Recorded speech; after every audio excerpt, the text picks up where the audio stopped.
6 बार की one day world champion, 1 बार की test world champion, 1 बार की T20 वर्ल्ड चैंपियन और 2 बार चैंपियंस ट्रॉफी के विनर्स।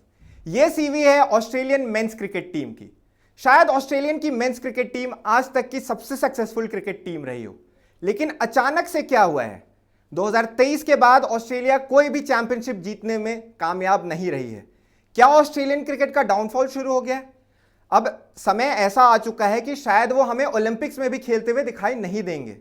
दोस्तों, क्या है पूरा मामला, इस वीडियो के अंदर हम डीकोड करेंगे कि क्या क्रिकेट ऑस्ट्रेलिया का डाउनफॉल आ चुका है। तो ऐसे में वीडियो के अंत तक जरूर बने रहिएगा।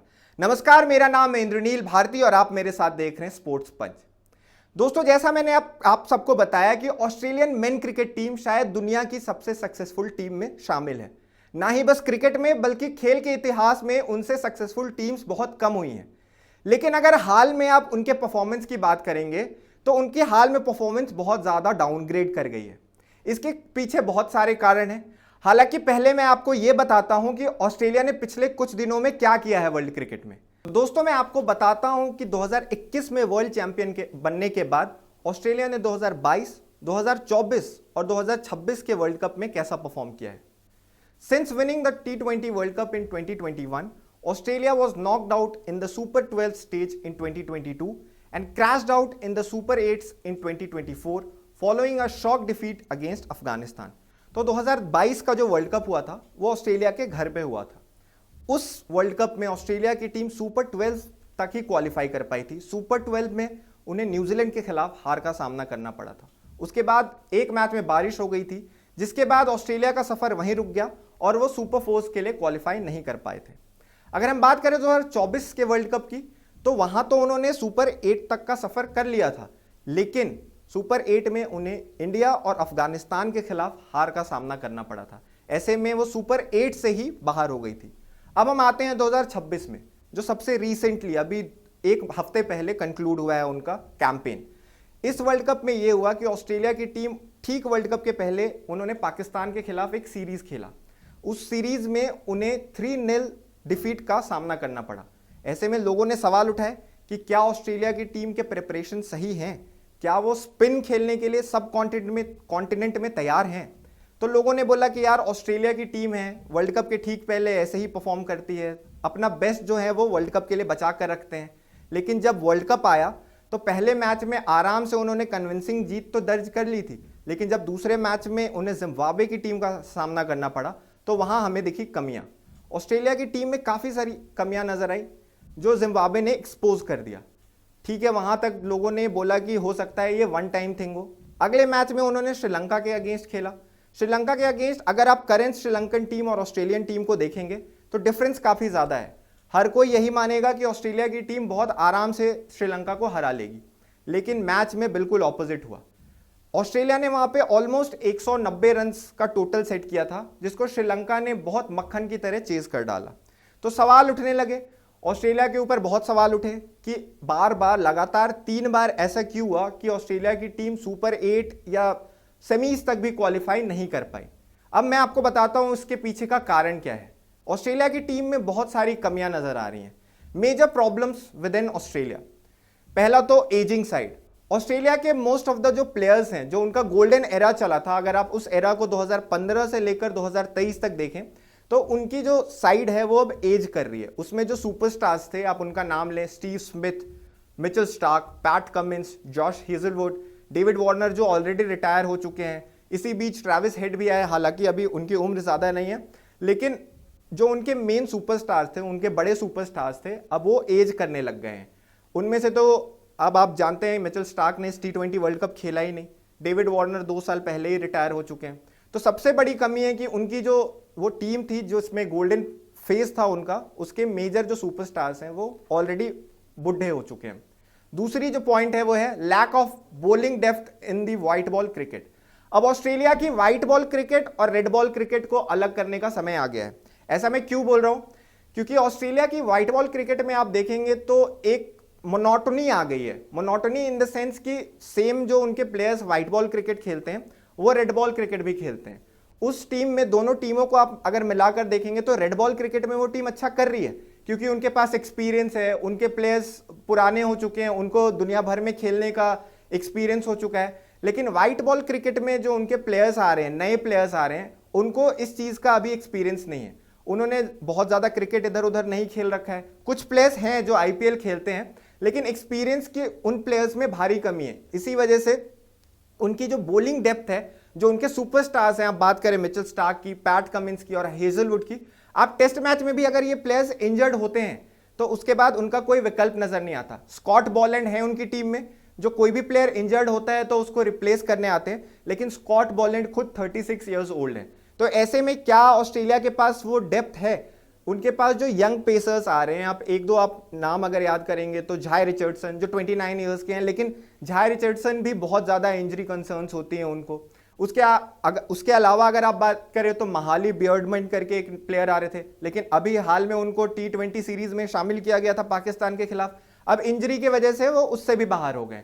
तो ऑस्ट्रेलिया की टीम में जो डेप्थ है बॉलिंग की, वो भी कम होती हुई दिखाई दे रही है। कोई भी सुपरस्टार बॉलर नहीं नजर आ रहा। भले ही एक दो बैटर्स के नाम आप सुन लेंगे, लेकिन कोई भी बॉलर नजर नहीं आ रहा जिसको देखकर ये लगता है कि आगे वो जैसे हेजलवुड और स्टार्क ने किया कि पूरे वर्ल्ड स्टेज को फायर पे सेट कर दिया, वैसे नजर नहीं आ रहा।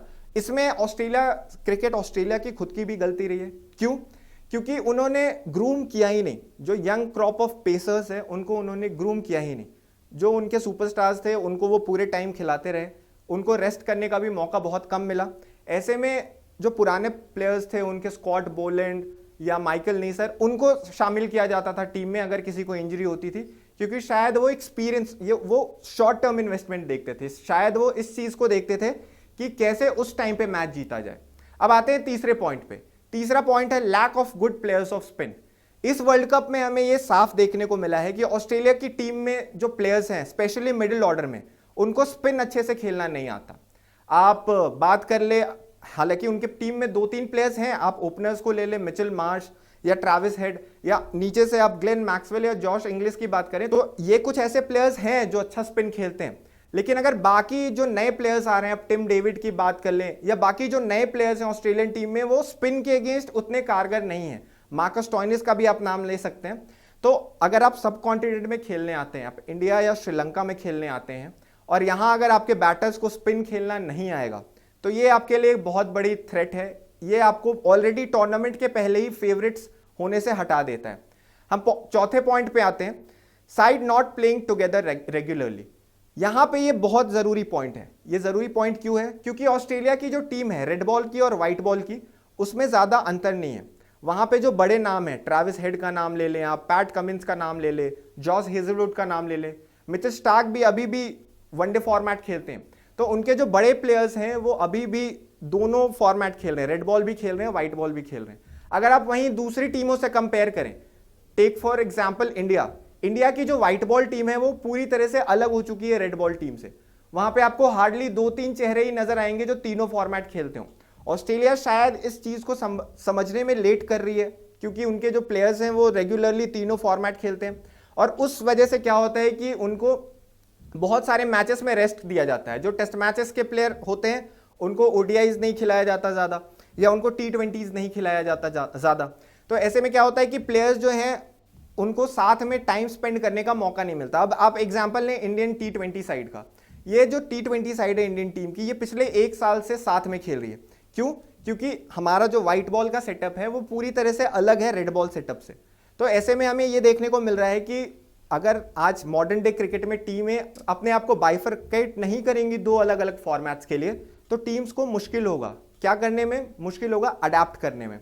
अब मैं आता हूं लास्ट पॉइंट पे, young players not stepping up.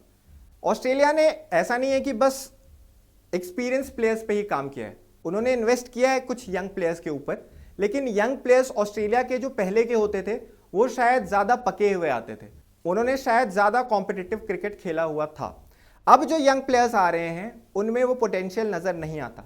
या तो उनको समय से पहले इंटरनेशनल क्रिकेट में इंट्रोड्यूस किया जा रहा है, या तो वो ग्रूम होने में टाइम ले रहे हैं। आप एग्जाम्पल ले सकते हैं सैम कॉन्स्टास को, जिनको टेस्ट क्रिकेट में 19 साल की उम्र में इंट्रोड्यूस कर दिया गया था।